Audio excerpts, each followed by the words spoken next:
Alhamdulillah, summa alhamdulillah.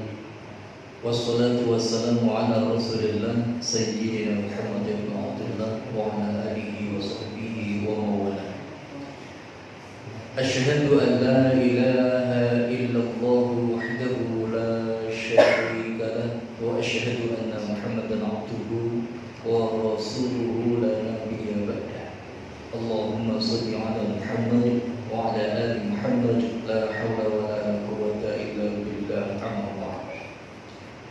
Fa ya ayyuhal ittaqullah kama qala ta'ala a'udzu billahi minasy syaithanir rajim ya ayyuhalladzina amanu taqullaha haqqa tuqatih wa la tamutunna illa wa antum muslimun. Wa qala ya ayyuhalladzina amanu taqullaha wa qulu qawlan sadida yuslih lakum a'malakum wa yaghfir lakum dhunubakum wa may yuti'illaha wa rasulahu faqad faza fawzan 'azima. Wa qala nabi ittaqillaha haythuma kunta wa atbi'is sayyi'atal hasanata tamhuha wa khaliqin nasa bi khuluqin hasan. Allahumma la sahla illa ma ja'altahu sahla wa anta taj'alul hazna idza syi'ta sahla. Hadirin sekalian, jamaah salat maghrib yang semoga dirahmati oleh Allah Subhanahu wa taala. Puji syukur kita panjatkan kehadiran Allah dengan tidak bosan-bosannya, karena kita juga tidak pernah bosan untuk menerima kenikmatan-kenikmatan yang Allah karuniakan kepada kita. Dengan kenikmatan yang banyak tadi, maka kita jadikan sebagai alat untuk sarana untuk menambah dekatnya kita kepada Allah Subhanahu wa taala. Jemaah sekalian yang dirahmati oleh Allah, usikum wa nafsi bitaqwallah. Tidak lupa saya juga mengajak, terutama pada diri saya pribadi dan juga kepada kalian semua, untuk bermuhasabah diri. Dan ini sering saya sampaikan, melihat kondisi keimanan kita. Kita tahu bahwasanya kondisi keimanan itu naik turun, tidak sekali. Ojo dumeh itu bahasa apa ya? Jangan mentang-mentang, kalau bahasa kita yang kita mudah pahami, jangan mentang-mentang kita mungkin sudah pernah haji, jangan mentang-mentang pernah umroh, jangan mentang-mentang mungkin sudah banyak sedekah, kita banyak tilawatnya, banyak ikuti kajian kesana kemari. Kalau kita tidak bisa menjaga kondisi keimanan kita, maka tetap saja, karena keimanan itu bisa bertambah dan keimanan seseorang itu bertambah karena taat dan akan berkurang ketika dia maksiat. Al-iman yazidu wa yanqus, yazidu bi ta'ah wa yanqus bil ma'asi. Keimanan seseorang bisa bertambah dan berkurang, bertambahnya karena taat dan akan berkurang ketika kita melakukan dosa sekecil apapun. Oleh karena itu, mari saya mengajak untuk senantiasa mengkondisikan hati kita taat kepada Allah. Karena yang namanya takwa itu adalah taat, menjalankan perintah Allah dan menjauh daripada larangan Allah Subhanahu wa taala. Kembali kita melanjutkan, sebetulnya kajian kali ini melanjutkan dari apa yang telah kita kaji pada pertemuan yang lalu. Kemarin kita mengambil dari kitab Shaykhul Ibad yang ditulis oleh salah seorang ulama Indonesia yang berada di tanah suci sana. Beliau sudah wafat karena beliau ini adalah gurunya dari Kiai Haji Imam Hasan Asy'ari. Hasyim Asy'ari. Pendirian itu Hasyim Asy'ari. Kalau Muhammadiyah Haji Ahmad Dahlan. Ini gurunya yang lulus itu. Imam An-Nawawi Al-Battani. Banyak sekali kitab-kitab beliau yang ditulis. Salah satunya adalah Nasaihul Ibad. Kemarin yang kita sudah bahas tentang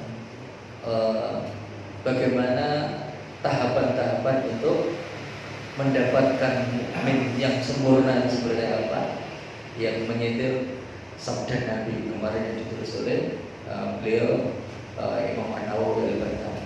Dan poin terakhir ya, poin terakhir kalau kita mungkin masih ingat, yakni adalah akilan fil kalam. Akilan fil kalami, yakni kita ngomong itu harus dengan akal. Gunakanlah akal ketika kita sedang berbicara. Makanya tema kali ini jangan asal ngomong ya. Hati-hati. Ketika kita mau berbicara maka pikir dahulu. Letakkan akal kita di depan lisan kita. Jangan terbalik. Sing penting ngomong dhisik, pikirkan. Akilan fil kalam ini di situ termasuk poin akhir di antara tahapan-tahapan mukmin yang sempurna itu seperti itu. Bagaimana dia berpikir di dalam bicaranya. Ada salah seorang sahabat Nabi bernama Uqbah bin Amir, ini saya sering membawakan hadis ini. Yang mungkin juga pernah jenengan dapatkan hadis ini. Pernah juga saya sampaikan di sini ataupun juga di tempat yang lain. Sahabat Uqbah bin Amr, beliau bertanya kepada Kanjeng Nabi, ya Rasulullah, wahai Rasulullah, mana jalan? Apa itu jalan keselamatan wahai Rasulullah? Apakah itu keselamatan wahai Rasulullah? Kanjeng Nabi menjawab, yang pertama kali itu yang disebut amsik alaika lisanaka, jaga lisan. Jaga lisan. Wal yasaka baituka, lapangkan rumahmu. Waqina khati'atika, dan tangisi kesalahan-kesalahan. Yang pertama yang disampaikan Kanjeng Nabi adalah agar kita menjaga lisan. Hadis tadi diriwayatkan oleh Tirmidzi. Amsik alaika lisanaka, jaga lisan. Ini merupakan keselamatan. Ketika ditanya oleh Uqbah bin Amir, wahai Rasulullah, apa itu keselamatan? Amsik alaika lisan, jaga lisan. Mengenai masalah hadis ini, salah seorang ulama Asy-Syafi'iyah, Imam An-Nawawi Asy-Syafi'i. Kalau tadi Imam An-Nawawi Al-Battani, orang Banten, orang Jawa. Kalau ini adalah Imam An-Nawawi Asy-Syafi'i dalam kitabnya Al-Adhkar. Beliau mengatakan mengenai hadis yang tadi, ketahuilah bahwa hendaknya setiap mukallaf itu menjaga lisannya dari seluruh perkataan, kecuali perkataan yang memang tanpa ada masalah di dalamnya. Ketika sama saja nilai maslahat antara berbicara atau diam, maka yang dianjurkan adalah diam. Hal ini karena perkataan yang mubah bisa menyeret kepada perkataan yang haram atau minimal menyeret kepada perkataan yang makruh. Bahkan inilah yang sering terjadi atau mayoritas keadaannya demikian. Sedangkan keselamatan itu tidaklah ternilai harganya. Ini beliau tuliskan di dalam kitab Al-Adhkar oleh Imam An-Nawawi. Jadi betapa pentingnya kita menjaga lisan kita, karena itu merupakan jalan keselamatan. Dalam hadis yang lain yang diriwayatkan oleh Tirmidzi pula, Kanjeng Nabi bersabda, min husnil islamil mar'i tarkuhu ma la ya'ni. Di antara tanda kebaikan Islam seseorang adalah dia meninggalkan hal-hal yang tidak ada manfaatnya. Segera memperbaiki tinggal riwayat. Sebagaimana Allah juga berfirman di dalam surah Al-Mu'minun, A'udzu billahi minasyaitonir rajim. Qad aflahal mu'minun alladzina hum fi shalatihim khashi'un. khashi'un walladzina hum 'anil lagwi mu'ridun. Sungguh beruntung orang-orang yang beriman itu. Siapakah dia yang beruntung itu? Orang beriman yang seperti apa? Alladzina hum fi sholatihim khashi'un, yakni yang khusyuk di dalam salatnya. Walladzina hum 'anil lagwi mu'ridun, dan mereka itu terhadap perkataan dan perbuatan yang tidak ada manfaatnya, sing lagu, perkara-perkara lagu malah ditinggalkan. Jamaah sekalian yang dirahmati Allah Subhanahu wa taala, maka tadi kembali kepada aksi alaika lisanaka, jaga lisan kita. Karena kita hendaknya untuk senantiasa menjaga ketika kita berbicara. Apalagi kalau kita saat ini banyak mempunyai media sosial untuk membuat status atau berkomentar, memposting sebuah postingan, itu juga harus berhati-hati untuk saat ini. Ketika menulis, karena apa yang kita tulis itu juga sejatinya akan diminta pertanggungjawaban. Karena yang ditulis itu ya sebagaimana kita ucapkan. Jamaah sekalian yang dirahmati oleh Allah Subhanahu wa taala, jangan sampai yang kita tulis tadi nanti menjadikan kita kedua rugi di akhirnya. Betapa banyak saat ini gara-gara mereka ceroboh menggunakan dua jempolnya untuk menari-nari di atas touchscreen-nya, membuat komentar-komentar, kadang komentar-komentarnya tidak enak untuk dibaca, kadang panas, seolah-olah dia tidak merasa bersalah, padahal itu nanti juga akan diminta pertanggungjawaban. Maka berhati-hatilah. Kalau tadi disebutkan oleh Imam An-Nawawi tadi, hendaknya setiap mukallaf itu menjaga lisannya dari seluruh perkataan, kecuali perkataan yang memang benar-benar ada manfaatnya, ada maslahatnya.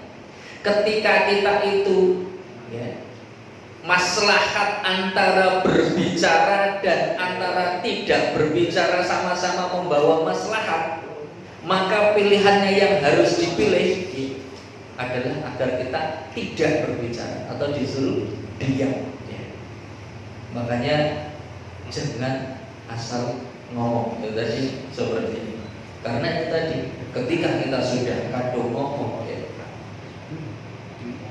yang namanya Umar bin Khattab itu sampai beliau mengatakan kalau bahasa bebasnya, saya itu tidak pernah menyesali diam saya, tidak pernah menyesali diam saya dibanding dengan ngomongnya.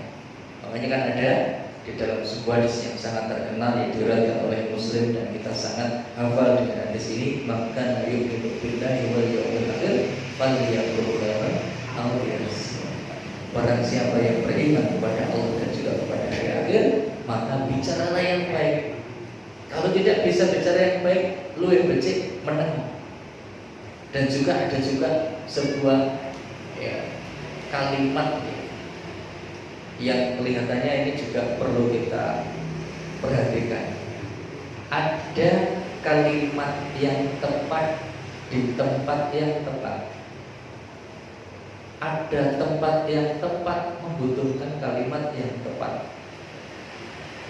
Dimana ketika kita di suatu tempat, itu kita harus berhati-hati ngomong di tempat tersebut. Pantas tidak saya ngomong? Perlu tidak saya ngomong? Di tempat tersebut, jadi kan ada tempat tersebut membutuhkan kalimat yang tepat. Atau juga kita harus menggunakan kalimat yang tepat untuk tempat-tempat tertentu. Iki nek luwih becik aku ngomong apa meneh. Dan lebih becik saya ngomongnya seperti apa di tempat ini. Karena seje desa mawa napa? Seje desa mawa panas Pak ngene mawa. Mawa iki panas. Ya seje desa mawa corok. Nek bahasane wong Jakarta lain ladang lain belalang, lain lubuk, lain ikannya. Yang jelas kita harus pinter-pinter atau ya pandai-pandai. Kalau tadi ya kalimat yang tepat untuk apa? Kalimatnya seperti apa? Ya kurang lebih seperti itulah. Jadi ada kalimat yang tepat untuk tempat yang tepat atau juga tempat yang tepat untuk kalimat yang tepat. Maka hati-hatilah kita ketika kita menggunakan lisan kita. Kalau di tempat tersebut kita dituntut untuk diam, ya diam saja. Dibanding ketika ngomong, ya sama-sama mungkin ada manfaatnya. Diamnya juga ada manfaatnya. Pilihannya, kata Imam An-Nawawi, pilihannya adalah untuk diam. Hadirin sekalian yang dirahmati oleh Allah Subhanahu wa taala. Sampai-sampai memang para ulama terdahulu itu memang mengatakan isi hati seseorang itu bisa terlihat dari ucapannya. Ucapan yang keluar dari lisan seseorang itu akan menunjukkan kepada kita kualitas hati seseorang. Baik orang itu mau ngakui atau tidak, jika yang keluar dari lisannya itu maka bisa diteneri atau bisa dilihat kualitas dirinya seperti apa. Komentar-komentar yang ditulis di media sosialnya itu seperti apa, tidak jauh beda dengan apa yang ada di dalam dirinya. Apalagi kalau sampai sekarang ini ketika kita melihat di media-media sosial komentar-komentar yang sampah ya, kalimat-kalimat yang seharusnya tidak pantas ditulis ya. Seolah-olah dia itu tidak merasa tulisan yang dia tulis itu pun juga nanti akan dimintai bertanggung jawab. Yahya bin Mu'adz ya, ini ada di kitab Hilyatul Awliya. Kitab Hilyatul Awliya itu salah satu buku induk dari Ihya Ulumuddin yang ditulis oleh Imam Al-Ghazali. Yahya bin Mu'adz beliau mengatakan hati itu bagaikan periuk di dalam dada yang menampung isi di dalamnya. Hati itu bagaikan periuk di dalam dada yang menampung isi di dalamnya. Sedangkan lisan itu bagaikan kayu. Lihatlah kualitas seseorang ketika dia berbicara.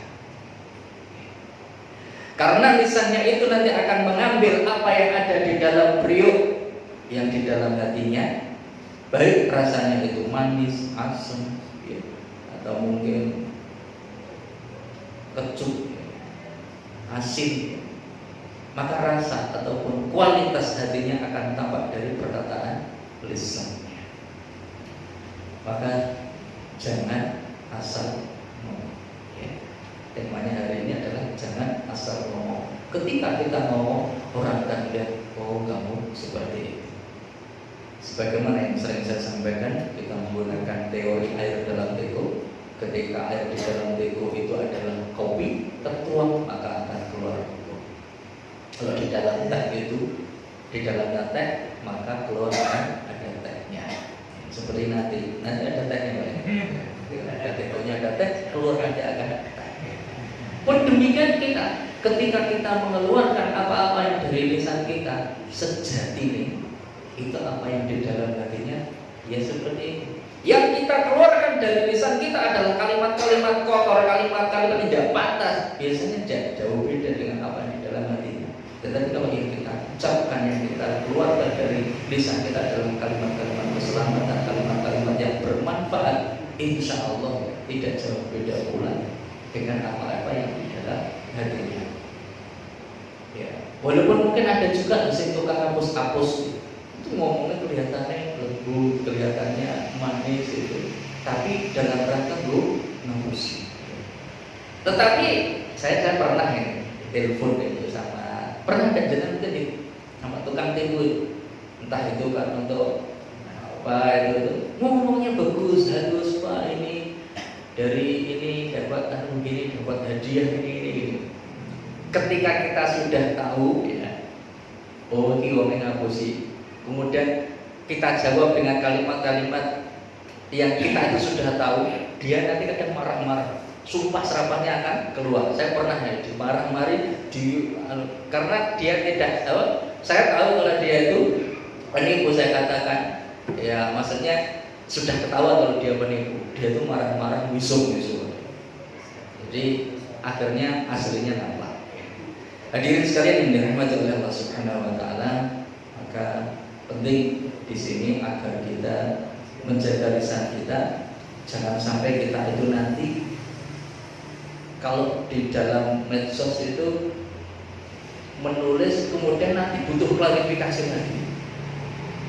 Ketika kita sudah nulis, makanya tadi disuruh untuk kita itu mending diam daripada ngomong. Itu agar kita tadi, kalau di depan tadi saya katakan tadi bahwasanya tahapan seorang mukmin itu adalah diantaranya akilan fil kalami.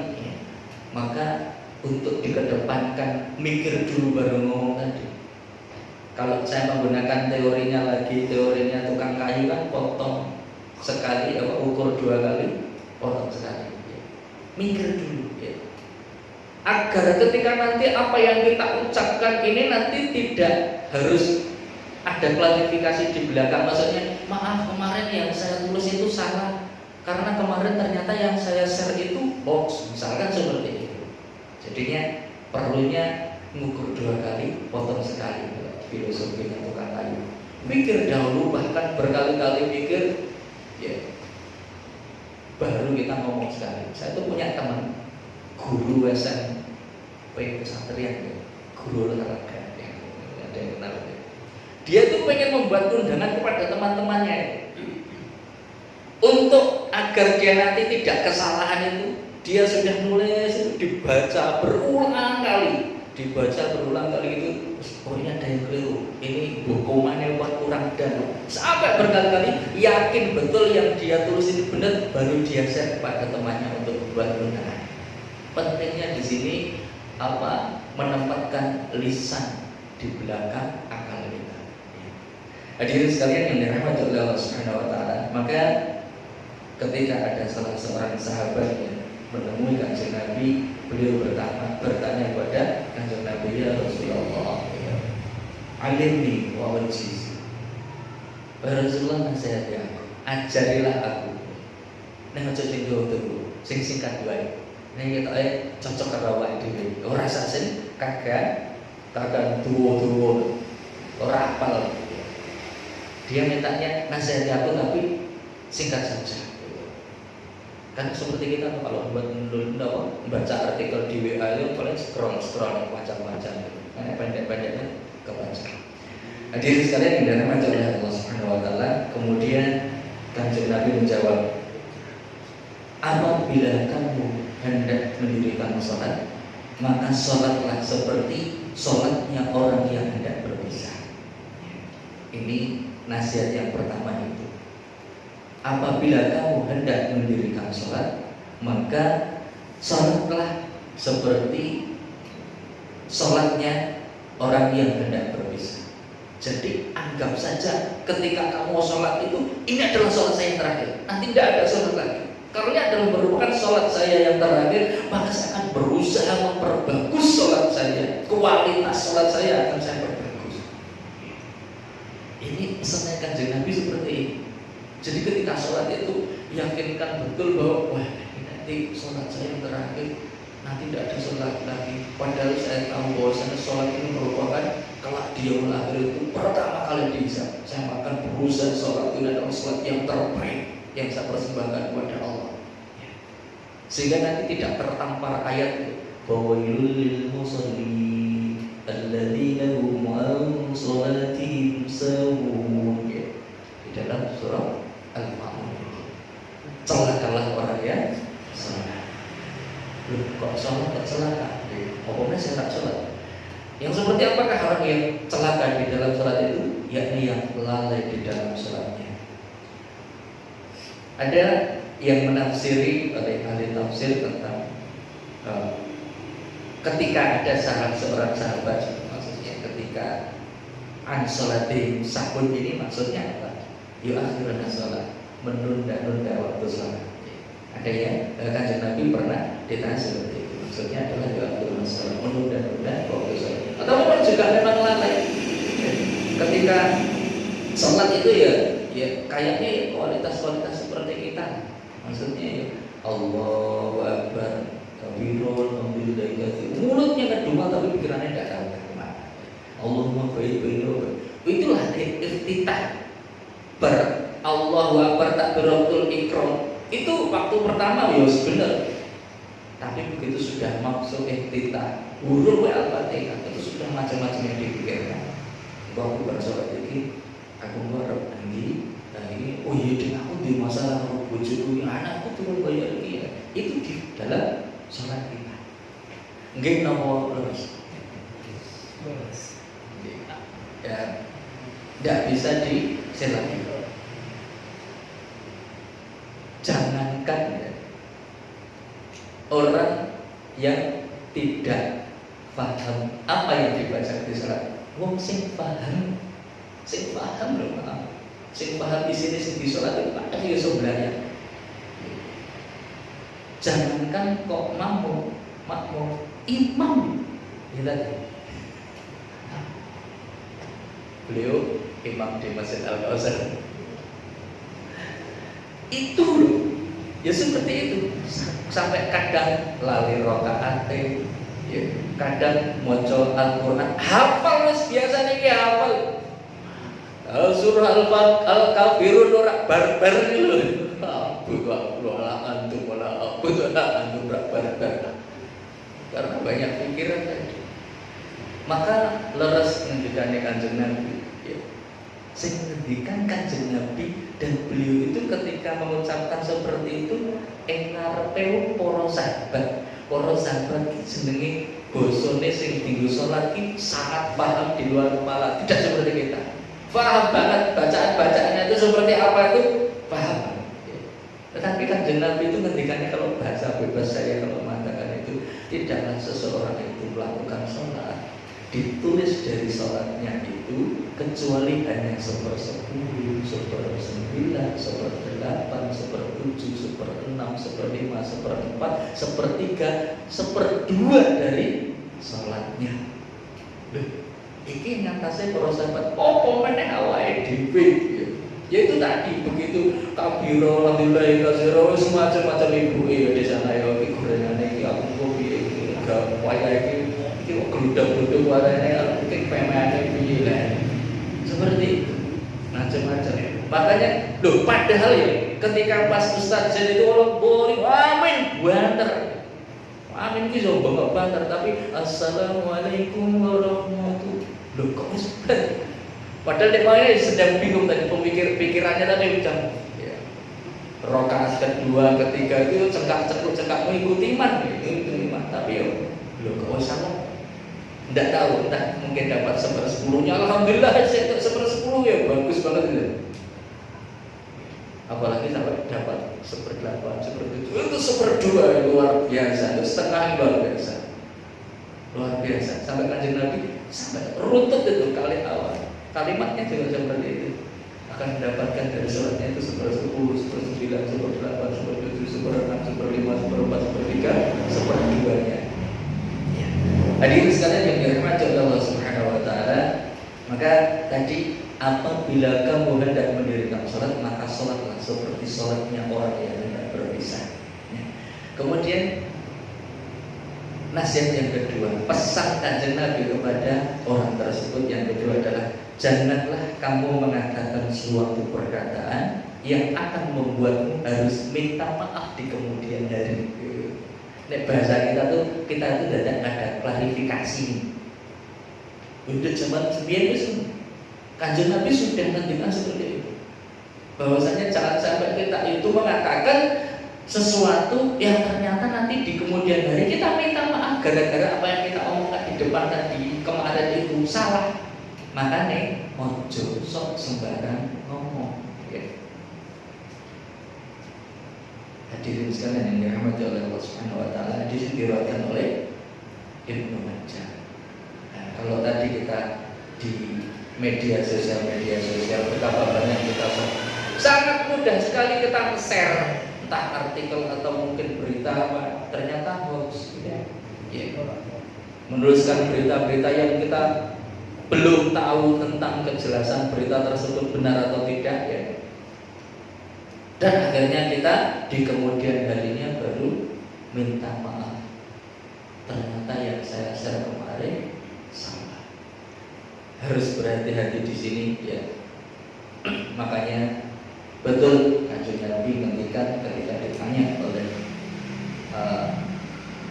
Uqbah bin Amr tadi bahwasanya apa itu keselamatan? Amsi alaika lisanaka.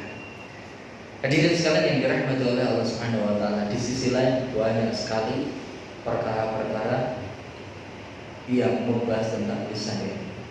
Betapa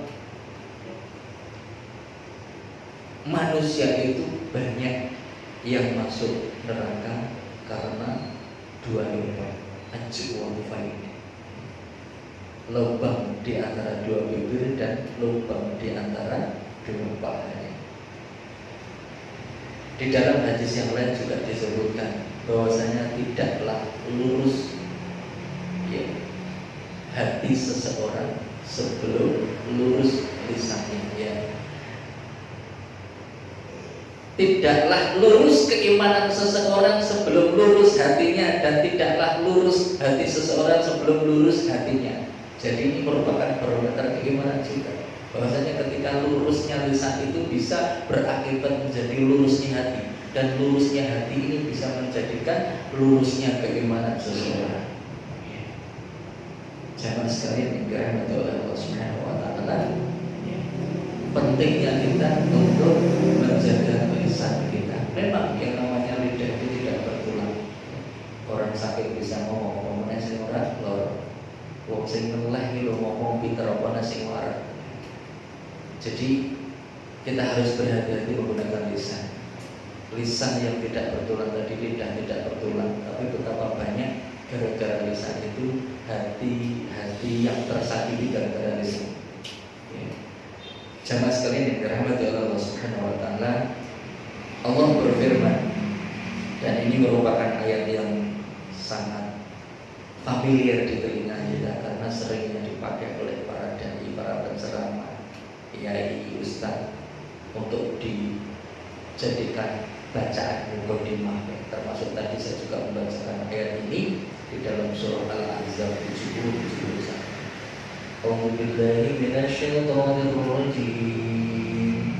Ya ayyuhalladzina amanu taqullaha wa qulu qawlan sadida yuslih lakum a'malakum wa yaghfir lakum dhunubakum wa may yuti'illaha wa rasulahu faqad faza fawzan 'azima. Allah berfirman di dalam ayat ini, dan ini dikhususkan untuk orang-orang yang beriman. Kalau kita mengaku diri kita beriman, maka mari kita buka telinga kita lebar-lebar apa yang disampaikan oleh Allah kepada kita. Ya ayyuhalladzina amanu, wahai orang-orang yang beriman, ittaqullah, bertakwalah kepada Allah, wa qulu qawlan sadida, dan berkatalah dengan perkataan yang benar. Ini perintahnya seperti itu. Yang pertama, agar kita bertakwa kepada Allah, kita telah paham itu arti takwa, menjalankan perintah Allah dan menjauhi larangannya. Kalimatnya begitu enteng, tapi ternyata konsekuensi kalimat takwa itu begitu berat. Dalam artian tidak mudah ternyata untuk bisa menjalankan semua perintah-perintah Allah dan menjauhi apa yang dilarang oleh Allah. Kalau ternyata kita masih mempunyai kebiasaan buruk yang itu merupakan larangan-larangan Allah, saat ini juga mari kita hilangkan, kita sudahi kebiasaan tersebut. Entah kebiasaan buruk tersebut berasal dari mata kita yang masih kadang melihat hal-hal yang tidak diperkenankan oleh Allah, atau mungkin lisan kita yang kadang mengucapkan kalimat-kalimat yang mengundang murka Allah, atau hal-hal yang lain. Ketika kita yang bernama takwa, maka benar-benar menjalankan perintah Allah dengan semampuan kita, dan benar-benar meninggalkan apa yang dilarang oleh Allah dengan sekuat tenaga kita. Karena ketika kita melanggar dosa, Yang pertama perintahnya adalah takwa, yang kedua adalah wa qulu qaulan sadida. Dan katakanlah dengan perkataan yang benar. Perkataan yang benar. Ketika kita sudah menjalankan apa yang diperintahkan oleh Allah dua perkara tadi, ya ayyuhalladzina amanu taqullaha wa qulu qaulan sadida. Ya. Ketika sudah bertakwa dan sudah berkata dengan perkataan yang benar, niscaya Allah akan memperbaiki amalan-amalanmu. Ini balasannya. Masya Allah, luar biasa. Bukan kita lagi yang bergerak, dalam artian bukan kita lagi yang melakukan. Allah yang akan memperbaiki amalan-amalan seseorang yang dia itu bertakwa dan berkata yang baik. Allah yang akan memperbaiki. Akan dipermudah kita itu untuk melakukan amal-amal soleh kita. Akan diperbaiki. Kemarin suka masih ya agak aras-arasan tilawahnya, agak aras-arasan untuk qiyamul lailnya. Maka ketika kita bertakwa kepada Allah, berusaha bertakwa kepada Allah dan berusaha menjaga lisan untuk berkata dengan perkataan yang benar, Allah yang turun tangan, kita itu dipermudah untuk melakukan amal-amal soleh. Akan diperbaiki amalan-amalan. Dan tidak cukup seperti itu, wa yaghfir lakum dzunubakum, dan juga akan diampuni dosa-dosa. Hadirin sekalian, kita ini punya dosa banyak.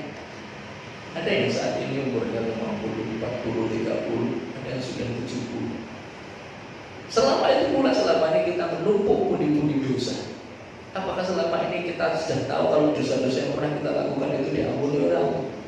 Kita belum tahu, karena tidak ada kabar.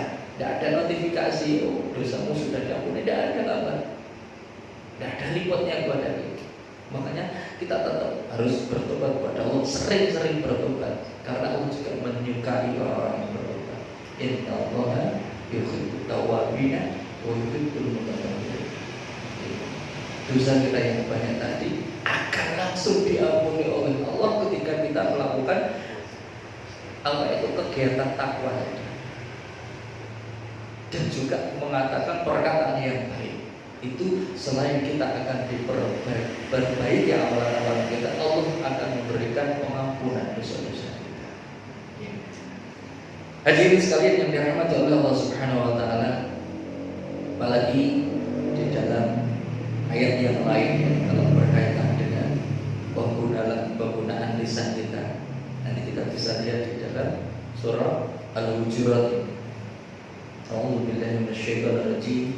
Ya ayyuhalladzina amanu istanibu katsiran minadh-dhanni inna ba'dadh-dhanni itsm wa la tajassasu wa la yaghtab ba'dhan ayuhibbu ahadukum ayyakula lahma akhihi maitan fakarihtum wattaqullaha innallaha tawwabur rahim.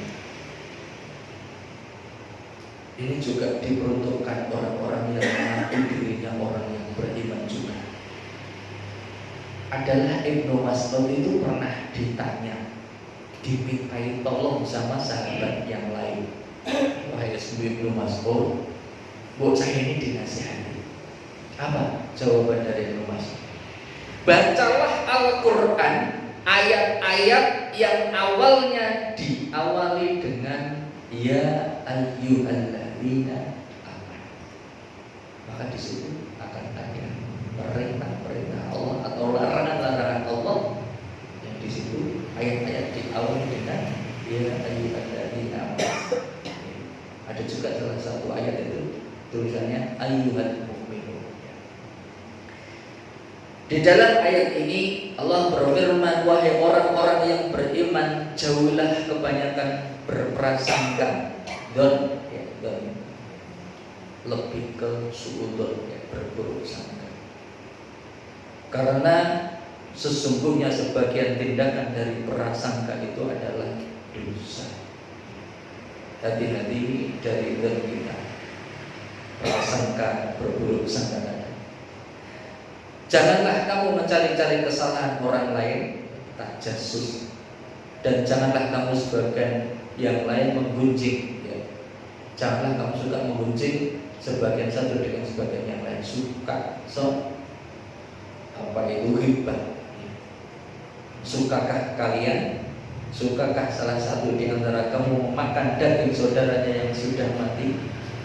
Tentu kamu akan merasa jijik kepadanya. Ini kelihatannya menjadi kebiasaan kita. Kadang kalau kita sudah ngobrol itu tidak terasa.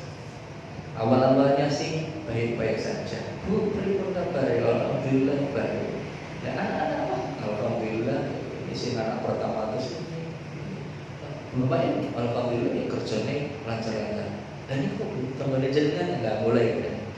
Situ. Yo, anu, itu mulai kadang nggak terasa. Padahal dia itu sedang menghadapi di depannya itu hidangan bangkai yang sedang dikemak-kemak. Dan terasa.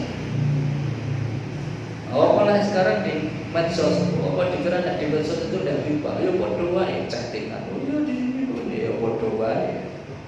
Waduh kowe iso nek biyen kok kudune nyedek ngerumpi kayak yang di tempatku dulu itu berjeret ibu-ibu ya siji loro telu papat iso sampai 6 rambutnya diurek nyekel kepalane sini pun ngerasa saling memegang kepala petan karo nek ngomong karo dicelik-celik ngono lho aku krungu dhewe ta ya karo